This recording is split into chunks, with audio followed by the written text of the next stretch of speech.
Fellow citizens, comrades, and patriots, this is General Miguna speaking to you from exile. We saw the chaotic manner in which despot Muigai Nje Metameta and conman Raila Odinga shambolically unveiled the BBI handshake at the Bomas of Kenya. They humiliated their own deputy of Jubilee and deputy president. They shouted at fellow members of parliament. They jeered, they booed, they danced, they behaved as goons in an event that was supposed to be solemn, that was supposed to be respectful, that was supposed to be representative of quote-unquote a united eating cabal. They couldn't even sit respectfully and be able to deliver their fraudulent report to the compromised media. So here you are with a despot who stole elections and instigated the bloodbath that followed the fraudulent announcement of his fake victory in 2017, saying that he needs 16 hand-picked Kanu orphans to tell 56 million Kenyans the way forward to answer the question of electoral violence, how to end it, when in fact he caused it. Uhuru Kenyatta knows that the Constitution of Kenya 2010 was enacted by 68% of Kenyans. That was 68%, close to 70%. That is the number of Kenyans that enacted the Constitution of Kenya 2010, which he has refused to implement, which he has refused to enforce, which he has refused to obey, which he subverts, he disobeys, he disrespects, he abuses, he trashes. So a man who trashes a constitution is now pretending that he is ready and willing to implement a mere report that has been poorly written by 16 Kanu orphans. There is no way that this man can be taken seriously, and there is no way he can deceive Kenyans. A mere report is not even legislation by the MCAs at the county level. A mere report which is not even government policy. A mere report which is not even an enacted act of parliament. A mere report that is not even a policy document from the constitutional commissions is not enforceable because it does not have the strength of law. There is no mechanism of enforcing it, of implementing it. But even if it was going to be implemented, a man who subverts the constitution cannot implement it. Number two, this man says that we forget about 2030 vision, the one that they have been singing about since 2006, 2030 vision. All of a sudden, they are now talking about a 50-year vision, which means that every time we are close to the landmark, we are close to a time when we have to reflect and say, the goal that we set for ourselves, did we achieve it? Why didn't we achieve it? They remove the goalpost and move it 50 years ahead, so that they are the ones and their children, the demagogues, that purportedly were God chosen. Uhuru said leaders were chosen by God. A fallacy, a lie, an open fraud on the Kenyan people. All children are born naked, unable to talk, unable to walk, unable to lead. All children, rich and poor, tall or short, regardless of the ethnicity of the children. There is no child that was born a leader. Kenya is not a monarchy where children are born and inherit positions of power.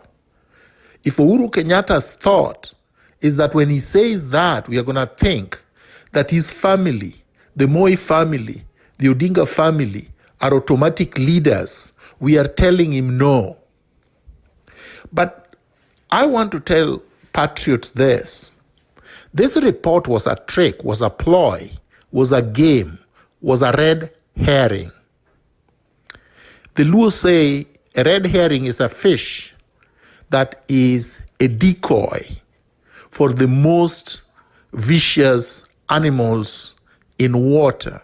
When you see a red herring going north, you must know that the vicious animal, a whale or a hippopotamus, is going exactly south.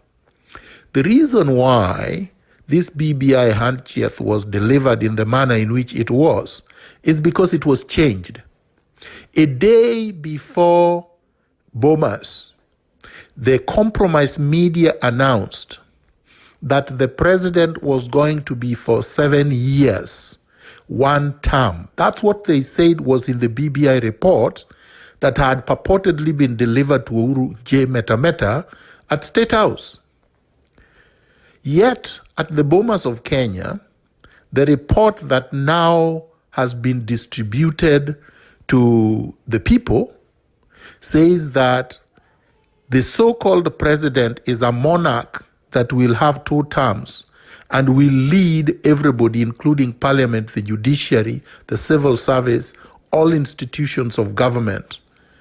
Essentially what Uhuru's father, Jomo Kenyatta, the land grabber, the thief, the political assassinator, the tribalist, the one who institutionalized the culture of impunity in Kenya and caused havoc that we are still suffering from, did at the Limuru Conference, KANU Limuru Conference of 1966.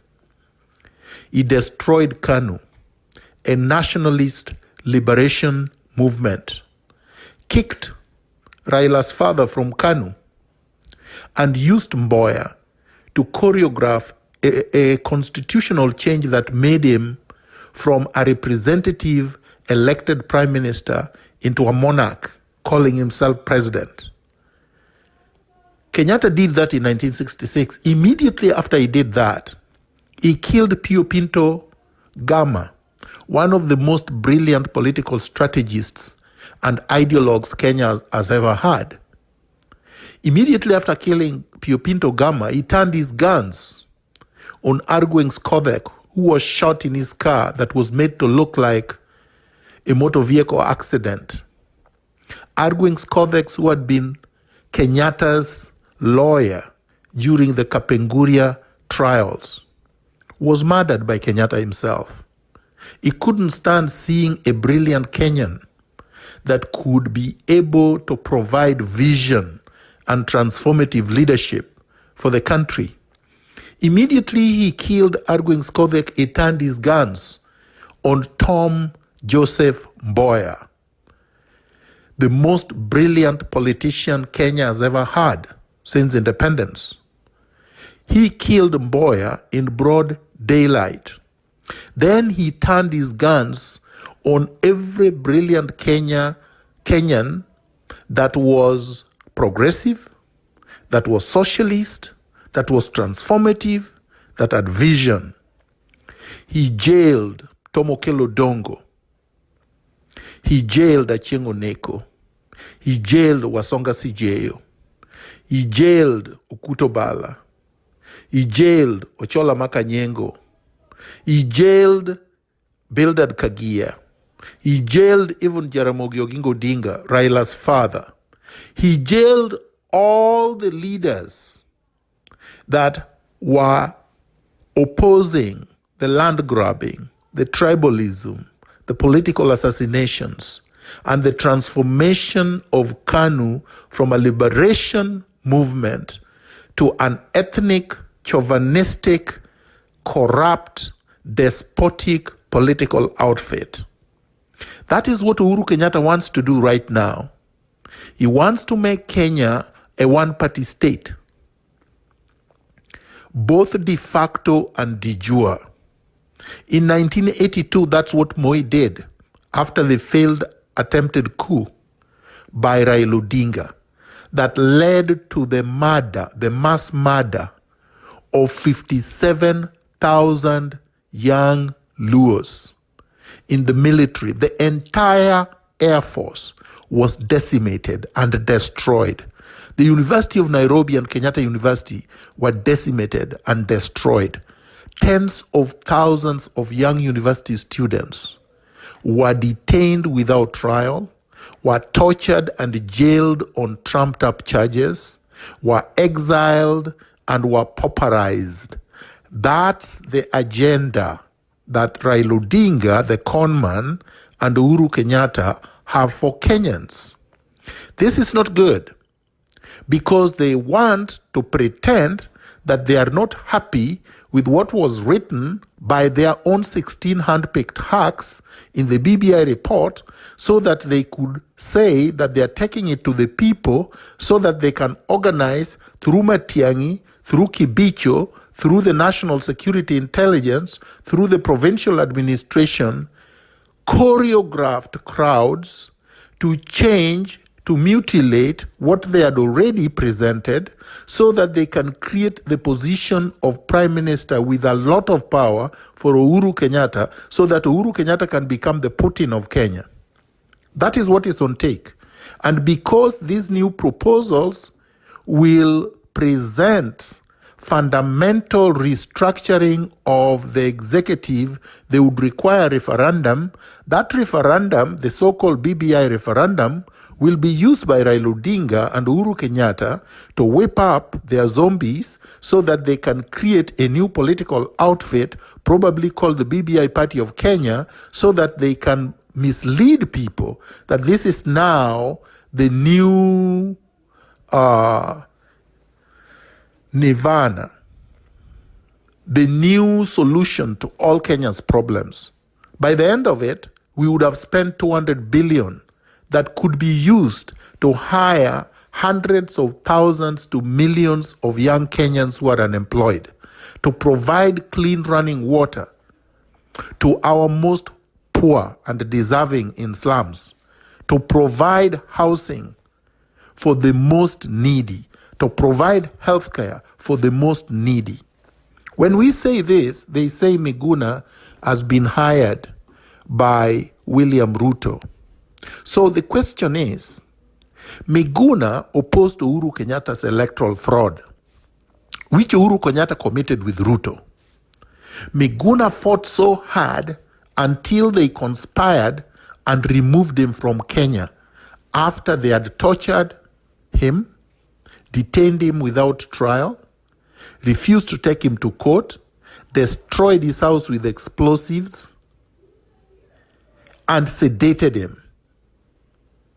How come I could not be bought then? Yet Uhuru Kenyatta was the legitimate president, Ruto was the legitimate deputy president, Raila Odinga was the opposition leader. They have billions of money, including public money. They have access to treasury. They could not bribe me. And they have not been able to bribe me up to now. So Ruto, who is out of favor with the state and has no control over treasury, can bribe me but not Uhuru and not Raila. Why? How come Uhuru has not been able to cower me, to muzzle me with all the power and the brute force he has unleashed on me? Because I'm fearless, because I have integrity, because I'm priceless, because I cannot be bought. So the story about Ruto is a ploy to divert attention, to create lies, to concoct propaganda, which cannot sell. That is what they are saying of David Ndii also, because David Ndii has seen the light, finally. I've been trying to tell him that the only solution to this problem is a popular revolution. The way that the Sudanese have done it, the way the Burkinabe did it when they removed Kompore, the way the Lebanese are doing it, the way the Chileans are doing it, the way that the Algerians did it, the way that it has been done all over the world. Citizens gather together in large numbers, in their millions, and say no. No to despotism, no to tyranny, no to repression, no to torture, no to political assassinations, no to looting, no to choreographed political games by the so-called dynastic demagogues. This is what the country has to do. And it is easy. It does not require any money. You just have to stand up and say no. The moment you say no, these 500 gangsters cannot defeat 56 million people. That is why Bashir, who was 100 or 1,000% stronger than Kenyatta, was defeated. And you have to remove all of them from the top and deny all of them the chance to occupy public office. And you have to seize, you have to take back all our wealth from them and revert it to the people and surcharge them interest for the period of time that they have denied Kenyans the resources that they stole. Then you jail them for life. Then you show an example that crime does not pay. Then you clean up the political superstructure. Then you give the country an opportunity of rebirth. This cannot happen if you come with some choreographed hodgepodge called BBI report and then impose it on the people. Raila Odinga is one of the most retrogressive, dangerous, corrupt, and conniving, dangerous individuals in Kenya. He must be defeated together with Uhuru Kenyatta, together with all the KANU orphans. This has to happen, and it has to happen in an uncompromising, consistent, and focused manner. And it must be led by people who have integrity. You can't tell me to unite, to join hands with those who have stolen, with those who have murdered, with those who have committed electoral offenses, with those who have committed economic offenses, with drug dealers, with goons. That is not acceptable. Remember that a lot of people who are talking about Matiang'i did not know Matiang'i 10 years ago. This is someone Uhuru picked from nowhere. Nobody knew him 10 years ago. Many of us have a history, a track record, a legacy, principles and ideologies we've fought for and advanced for the last 30 years. This man, this crow-eating man, came from nowhere. Kibicho came from nowhere. So, of course, you can pick up any idiot on the street and give them a tailor-made suit, give them an office, bodyguards, big cars, and give them a megaphone, and all of a sudden, you think that they are important. These are empty shells, KANU orphans that have looted the public resources consistently for the last 56 years. Ask yourself the question, why are these people like Raila, the conman, dancing around Uhuru, who has looted the country to death, with Waiguru and all the other thieves? The Auditor General said just recently that the most corrupt government ministry is Interior, headed by Matiang'i and Kibicho. Has any of them been arrested? No. The second most corrupt public institution is Treasury. Has Uhuru arrested 10 people from Treasury? Has any of them been jailed? No. The third most corrupt, probably together, maybe the also at the top 1%, together with Interior and Treasury, is State House. Uhuru traveled more than 300 times in 1 year. He spent billions of public money with nothing to show for it. Just traveling, junkets, with his cronies, so that they can eat per diems in 7-star hotels abroad. He goes with 500 people, mostly his family members and cronies and drinking buddies. This is how they have been looting the country. And we must stop this by removing them from positions of power, from public office. Public money, public office does not belong to them. They say BBI is meant for reconciliation and inclusivity, is meant for the rule of law, is meant for respect of institutions, is meant for making sure that Kenya is reborn. Yet, they took my passport, destroyed it, I've not returned it, I've gotten 15 court orders, they have not obeyed it. So what kind of rebirth is this? When you saw the choreographed event at the Bomas of Kenya, no member of the judiciary was invited and was not given a chance to speak. There was no freedom fighter given a chance to speak. It was councillors and hecklers speaking. They say Yashpal Gai is a great constitutional scholar and expert. Where was Yashpal Gai? They say Feroz Norweji is one of the best lawyers and a human rights fighter. Where was he? Where were the freedom fighters? Where were the constitutional scholars? Where was the committee of experts? They were nowhere, because this is not a genuine process of transformation. So you saw Junet Mohammed, a hawker, who has been given a coat and a platform to speak. And by no means am I saying hawkers should not be speaking, but they should be given employment, empowered in what they do, not imposed on state public events as MCs so that they can humiliate fellow Kenyans. If you want to unite Kenya, you cannot humiliate other Kenyans. You cannot heckle other Kenyans. You cannot boo other Kenyans. You cannot degrade other Kenyans. If you want respect, you must earn it. And you're not going to earn it by degrading others, by brutalizing others, by committing gross human rights abuses, by disobeying court orders, by threatening the judiciary, which is what Uhuru Kenyatta is good at. When you saw Uhuru Kenyatta laughing at the Bomas of Kenya, it was disgusting.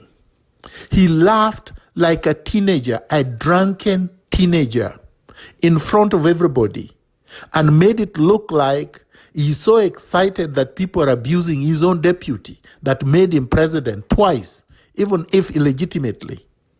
This is a man with no honor. So if he can undermine Ruto, with whom he was charged at the ICC, with whom he campaigned, and who campaigned for him when he was drunk twice, who says that he's not going to be able to betray anybody else? This is a man with no honor like his father. His father was made president by Raila's father and Tom Mboya and others, and turned against them and killed them and detained them and tortured them and grabbed from every one of them. The first vehicle Jomo Kenyatta had was bought by Tom Mboya. And look at Mwai Kibaki. Mwai Kibaki was made president by Raila Odinga. What did he do 1 month after he became president? He kicked Raila's behind. These people have no honor. So there is no way that anybody is going to tell us that Uhuru Kenyatta all of a sudden has become some kind of angel. Uhuru Kenyatta murdered Chris Msando. Let us remember that. Chris Msando's mother is still saying that she wants justice and accountability. She hasn't received that. The IBC was captured and we have not seen the IBC server. We have not audited it. And they're talking that they're going to transform the IBC without auditing the IBC servers. What kind of nonsense and rubbish is this? The police is still the same police that kills citizens, and it's not been transformed, and that is not mentioned. Raila Odinga has not mentioned extrajudicial killings. He's forgotten about Jacob Juma. He forgot about Mutula Kilonzo. He forgot about Dr. Crispin Odhiambo. He forgot about Dr. Robert Ouko. He forgot about the TJRC report. He forgot about the Waki report. He forgot about the Kriegler report. Raila Odinga forgot about the Ndungu report. He forgot about all these reports. We don't need another report to be able to know what the problems of Kenya are and who caused the problems and how these problems can be solved. Because the people who caused the problems, who have caused the problems for the last 56 years and continue to do so, were sitting right there at the podium. If you were to wipe off that table, the high table there, the problems of Kenya would be solved. So we must transform Kenya through a popular revolution by organizing and mobilizing the people. Obviously, I can only talk to Kenyans from exile because the despots made sure that they removed me from Kenya. If I was so useless, if I was so powerful, if I had no influence, if I was a very weak person, they would not have done what they did. That's why they have left all the weak people walking around in Kenya. The people that would not threaten them. The people they don't fear. The people that does not make them tremble. That do not make them tremble. I know they fear me. So I will be making my way back to Kenya before the next court appearance that has been scheduled in February. I will soon announce when I am coming. I am coming as a Kenyan citizen who deserves to be in Kenya, who has a right to be in Kenya, and who is not going to beg to be in Kenya. And I'm coming because I have a right to be in Kenya. I do not need permission from anybody to be in Kenya. I do not have to agree with anyone to be in Kenya. No one needs to love me or like me to be in Kenya. I do not have to support anything to be in Kenya. I do not have to be muzzled to be in Kenya. I have an absolute right to stay in Kenya, to work in Kenya, to live in Kenya, to travel out of Kenya, to come back to Kenya whenever I want without any conditions. That's what the courts have ruled. That is what the Constitution says. That's what the rule of law demands. I will see you soon. Viva